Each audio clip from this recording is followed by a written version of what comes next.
Senti, fino a qualche minuto fa, forse qualche ora, in realtà ero lì a montare qualche clip da Cannes, dicevo, questo qui forse dopodomani viene in redazione, com'è stato? A me molti che sono passati anche in redazione o che ho intervistato mi hanno detto, quando fai quel red carpet, in un certo senso Cioè, cambia allora alla qualcosa. fine, vuoi dire, a me non è che nella vita me ne è mai fregato un cazzo di E lo red possiamo carpet, dire cioè questo, non è esattamente il goal della vita. il mio obiettivo, come dire, di lavoro, no?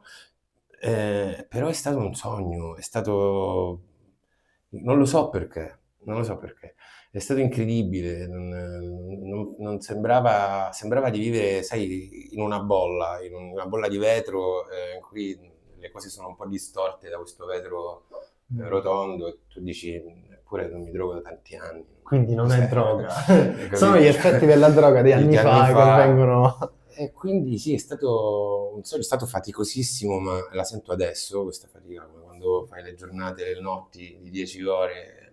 Il giorno dopo sei ancora, poi la sera del giorno dopo. Sì, dicevo, la stanchezza arriva quando ti dicono che hai finito di lavorare nel mio campo, di solito. Questa è una cosa che condivido con alcuni, sia colleghi, sia altra gente, altri lavoratori del cinema. È una cosa che succede, infatti è successo anche qua. Oggi io e mia moglie, che è stata con me in questi 2 giorni, grazie mille, Shiraki, perché veramente non so con quale Vabbè, anche lei pazienza. si sarà divertita, voglio dire, non Sì, sì, siete sì. andati in una miniera cinese, No, no, quindi, assolutamente, quindi assolutamente, immagino che anche per lei... assolutamente. Ed è stato magico, magico. Io sono salito su quel red carpet e mi sono emozionato tantissimo, tant'è che mi sono scordato di fare una cosa che pensavo di fare da un mese, cioè di Mm. mettermi questa spilletta Però poi ho visto nel sul... Sì, photocall... perché che è successo? Io a un certo punto l'abbiamo comprata io e mia moglie queste spillette un mese fa proprio pensando ce le mettiamo a Cannes sul red carpet e poi me la sono messa in tasca pensando prima di iniziare il red carpet me la metto e poi sai appunto è successa sta cosa che non capivo più un cazzo, un'emozione, me lo sono scordato all'ultimo photocall prima della scalinata, cioè, minchia, la E c'è l'immagine spilletta! tua con la No, spilletta che me la sono così... nel mio portapillole, che io sono anziano, ho vabbè. delle pillole, ho tirato fuori la spilletta e fa che ora che cazzo... E ho E cominciato... infatti c'è una tua, così, Sì, bellissima sì. quella foto. E poi alla fine è Ce l'hai andata fatta? meglio, la spilletta si è vista meglio così che non È semplicemente è stata molto messa sul meglio, bavero, quindi vedi alla molto fine le meglio. cose sono È andate... uscita anche da qualche parte questa immagine molto Sì, bella. sì. Parliamo giusto un attimo, perché dobbiamo, insomma, parliamo anche del film, dell'esperienza che è Assolutamente, stata, perché tu assolutamente. interpreti comunque Angelo, questo ruolo secondo me abbastanza complesso. Com'è stato, ti volevo chiedere, anche nella fase proprio embrionale, iniziale, se ti ha chiamato Mario Martone, se hai fatto la trafila classica, proprio dall'inizio alla fine, definiamo la fine, anche se ora ci sarà il nuovo inizio perché esce in sala. Grazie per avermi chiesto questa cosa.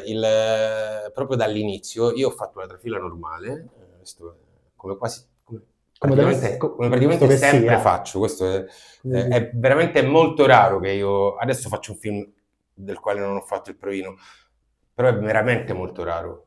E non è un film di Mario Mortone, ok. con tutto il rispetto per il regista di questo film che amo alla follia. Mario mi ha chiesto di fare un provino e, e allora abbiamo organizzato questo provino e non si riusciva a fare perché io stavo girando Il ragazzo dei pantaloni rosa quindi a un certo punto si è scoperto che si sarebbe potuto fare soltanto un sabato mattina, che Indigo avrebbe aperto gli uffici per farmi fare questo provino, soltanto che Valeria sarebbe tornata solo la sera prima, guarda un po', da Cannes, dove presentava Arte della Perché quindi è Gioia. l'anno scorso esattamente, Sì, l'anno sì, sì, proprio un anno scorso. fa. Sì, sì, sì. E io dico, vabbè, figurati se Valeria... e aveva pure la febbre, figurati se Valeria viene con la febbre, con la stanchezza di Cannes, a fare il provino stamattina, di sabato mattina alle 10.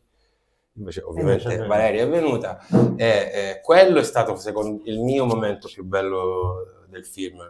Non per sminuire il film, ma per dire che il provino è stato meraviglioso e che mentre chiacchieravamo io, Mario e Valeria, avevo capito che avrei fatto il Ah film. sì, cioè hai sentito quella Sì, cosa che sì, sì, il ti provino capita di sentirti, te l'è capitato altre volte capita di dire sempre. questo è il ruolo, cioè, Ah no, quella sensazione di sempre dire no, sì, però capita, sì, sì, capita anche che che dici è prendi delle andato sole, capita pure quello. e poi Xanax, È capito? quello per forza, quello purtroppo va perché è una cosa generazionale, non è che sei tu.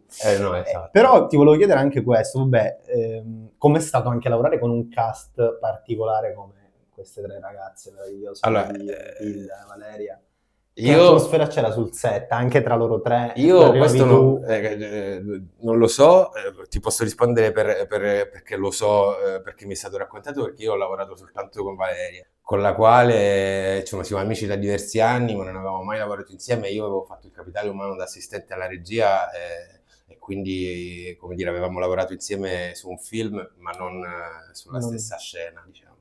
Eh, che dire, io adoro questa donna come tutto il resto del mondo, non sono molto originale in questo, Vabbè, e come dire, innamorarsi di Valeria non è stato così difficile, devo dire, in scena, anzi mi è sembrato piuttosto semplice, spontaneo, anche perché Valeria è un'attrice che ti mette molto a tuo agio, anche al provino abbiamo fatto quella scena a letto, molto più sdraiati di come poi l'abbiamo fatta, con i bacini, con le tenerezze, con Mario che girava lui con un telefonino, con un iPhone messo in piedi a questo tavolo sul quale noi eravamo cioè sdraiati. l'iPhone era la camera Sì, principale sì, o sì, era era solo... l'unica camera. Quella è il provino. Sì, sì, Cioè, quella è il l'ha provino. fatta Sì, con sì. l'iPhone. Noi Vedi, anche sdraiati Mario su questo Mastone fa i tavolo. provini con l'iPhone. Sì, sì, ha fatto proprio lui No, no, è tutto. Sì, bello, sì. interessante. E poi è stato molto divertente perché mi ha detto alla fine del provino, mi ha detto, ovviamente io ho già deciso, ma non te lo dirò. Come fanno i Sono grandi, stronzi che ti sono. lasciano quella Poi il pomeriggio mi ha suspense. mandato un messaggio, non è che ha Nel aspettato pomeriggio tanto. da un messaggio te l'ha detto Sì, sì, mi ha oppure scritto, adesso non mi ricordo testualmente, però mi ha poi scritto lo per vediamo. farti. Ma adesso il film esce in sala, quindi come ti dicevo inizia un secondo viaggio. Sì, Cioè, sono è molto felice. In importante per realtà un perché film che faccia Cannes sala, perché grande festival, migliore, più importante, poi la sala. Cosa ti aspetti? beh, diciamo che di solito io vado a vedere il film a Cannes a Roma quando durante il festival, il fatto di essere in un film che è passato al festival e che esce il giorno dopo, soprattutto con l'eco di quello che è successo sul tappeto rosso e in conferenza stampa, come dire, le aspettative ci sono indubbiamente, il film è stupendo, le recensioni sono molto positive. Ti dirò, io mi aspetterei possibilmente, cioè secondo me, allora non lo voglio dire perché porta Iella, Questa però diciamo che la Matilda De bippiamo. Angelis in questo film è veramente paurosa, cioè è veramente pazzesca, sempre bravissima, ma in questo film è veramente Dici va. niente, fa paura. Quindi chi lo sa cosa succede sabato? Chi lo sa? Secondo me potrebbe succedere, boh, non lo No, so, ma al io di là non... del... cioè il messaggio proprio domani incontri qualcuno che l'ha appena visto e ti dice qualcosa. Cosa vorresti che fosse quella cosa? Cioè quel messaggio, quella Ma allora critica, il film è un film che parla di libertà e di come quando la libertà è espressa da una donna, nella fattispecie da tre donne che sono probabilmente un simbolo, ehm, quella libertà ha il prezzo di essere trattate come persone che stanno fuori dalla società. Non credo che il titolo sia un caso un caso. in questo senso. Quindi mi piacerebbe che questo film fosse visto quanto da più maschi possibile.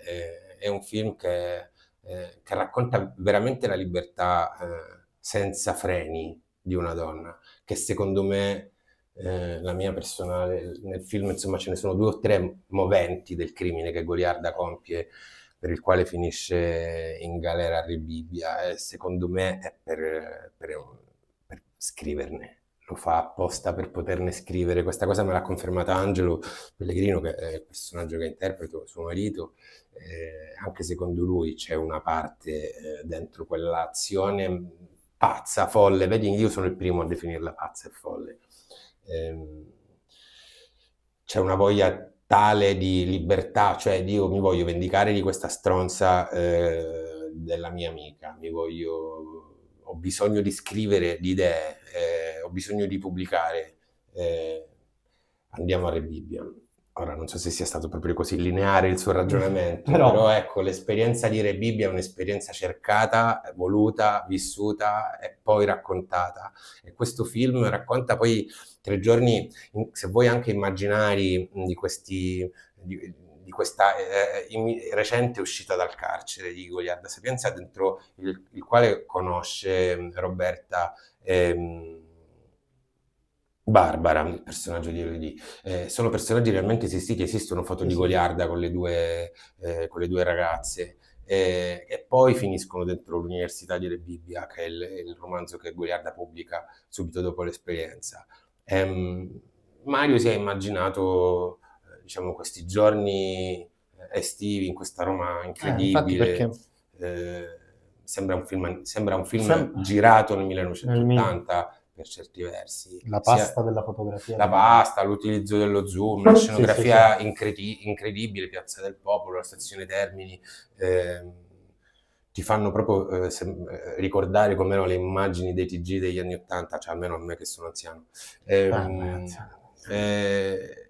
Insomma, secondo me è un grandissimo film, non mi stupisce il fatto. Io l'ho visto a Cannes per la prima volta. Oh, bello. L'hai visto in sala? Sì, non sono riuscito. Immagino che respiravi bene. No, guarda, le persone, Mario mi ha detto, io guardavo solo a te, perché cioè, io mi proiettavo, mi ha detto, io mi sono proiettato dentro di te, io facevo così, passavo un po' davanti, un po', perché poi il film dura un paio d'ore, insomma, non è esattamente un filmetto. Poi la standing ovation invece cosa si trova? Mi ha riportato a quel momento incredibile e magico che ho vissuto come Nemistanino a Venezia, ormai 24 anni fa. Le standing ovation alla fine dei film durante i festival sono sempre emozionanti, voglio dire, anche al Festival di Roma accade. A Cannes è una roba... ma perché la quantità di gente, cioè più gente. La sala è così grande. Di Avellino probabilmente è bella. Sì, esatto. E poi tu sai che ti sta veramente guardando tutto il mondo, devo dire, questa sensazione da grande fratello. E poi il pubblico di Cannes è molto severo, quindi devo dire, se non c'è da fare la standing ovation non la fanno. Cioè... Ho visto solo grande amore rispetto da tutti, da grande amore, grandi parole, grandi sorrisi. Grande sincerità. Il film è molto poetico, lascia veramente un sorriso. Volevo fare un attimo un passo indietro. Partendo da Martone, tu hai lavorato in realtà anche con altri registi, Paolo Virzì, lo dicevi prima, Woody Allen, se non sbaglio. Vabbè, insomma... No, ho fatto veramente quasi la figurazione speciale per Woody Allen, ma è stato anche lì una delle cose incredibili che mi è accaduto. Io ti volevo chiedere, da chi hai imparato? Cioè, c'è qualcosa che hai imparato che ti è proprio rimasta? Molti dicono da ognuno qualcosa. Io ho imparato a fare questo mestiere grazie a Paolo Virzì e a Riccardo Milani. Le due persone che mi hanno insegnato, e non ti dico soltanto a recitare, recitare è l'ultimo dei problemi sul set. Perché? Cosa t'hanno... Perché recitare mi viene abbastanza cosa semplice. ti hanno... Stare sul set, soprattutto da giovanissimi, come è successo a me, devi imparare a stare dentro quella casa dove vigono delle regole diverse del resto del mondo, e la buona educazione è una buona educazione diversa da quella che c'è nel resto del mondo, e tu devi impararlo quanto prima per non farti odiare da tutti quelli che hai intorno, per non farti considerare lo stronzo snob, cosa che un ventenne rischia a un ventenne rischia di capitare. A me Paolo un giorno Toronto, esco al camerino di malumore, sai le giornate ti svegli di malumore, stanco di malumore, alle 6 del mattino, meno 28 gradi, e quindi scendo al camerino, sguardo basso, occhiali da sole, passo entro il set, zitto, arrivo al monitor, vado da Paolo, dico, Paolo sono pronto, e mi fa, no, mi sa di no, non sei pronto, cioè, che fatto? Non hai salutato nessuno, torna in camerino e la rifai, grazie, davanti a tutti. E la rifai, cioè come se fosse una scena. Come se fosse una scena. Quelle sono cose che... queste sono cose che non ti dimentichi, cioè a me mi stupisce quando le assistenti ai costumi mi fanno i complimenti per come lascio il camerino, no? Ma perché? Ma perché non... vestito nella gruccia, non faccio niente, non è che metto a stirare. Certo. Insomma, queste cose me le hanno insegnate Riccardo e Paolo, che sono il mio primo regista, quello a cui ho fatto l'assistente 2 volte, sia su Caterina che su Capitale Umano, quello che mi ha fatto venire proprio innamorare del cinema, e Riccardo che è quello con cui ho lavorato sempre in quella fase della vita di più, in assoluto, ma forse è proprio il regista con cui ho lavorato di più. E il regista che ami da spettatore? Ovviamente non per forza italiano. No, ce ne sono milioni. Adesso stavo pensando alle 5 domande di Letterboxd, no? Sì. Io non lo so, mi piace David Fincher, mi piace Almodovar, E telescola? Allora in chiusura, no? Così chiudiamo, se no tra poco sono la sveglia. È vero, c'ho la sveglia della Facciamo una figlia. mini piramide di 3 film, dal terzo al primo. Ah, minchia, difficilissimo, Eh. dal terzo al primo. Mm. E poi se tu la chiedessi questa stessa cosa a me, Lo adesso so, non lo saprei, so, non lo lo saprei so, ma dire. infatti cambierà fra un quarto d'ora, però ti dico, Seven, Al terzo posto. sì.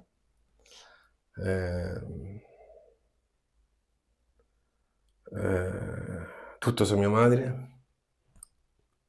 C'eravamo tanto amati. C'erano tante amati che anche il miglior film di Edoardo Leo lo dice sempre. Ovviamente. Sì. Ce lo citiamo, ogni Ce lo tanto ci mandiamo i citiamo. messaggi Dice, scrivendo oggi lo dici tu. battute, no, battute e controbattute. Ah sì? Ma che sto dietro? E veramente lo fate? Sì, Pensavo fosse una... ci mandiamo i WhatsApp con le battute di C'eravamo tanto amati ogni tanto, e ora noi ci sentiamo tutti i giorni. Amiamo molto quel film. Corrado, grazie. Ci vediamo Grazie dove? a A voi. Palermo. Ci vediamo a Palermo. Ci vediamo a Palermo. Dai, noi ci vediamo a Palermo. Io domani spero di andare a Palermo. Sì, vabbè. Grazie mille, Corrado. Grazie.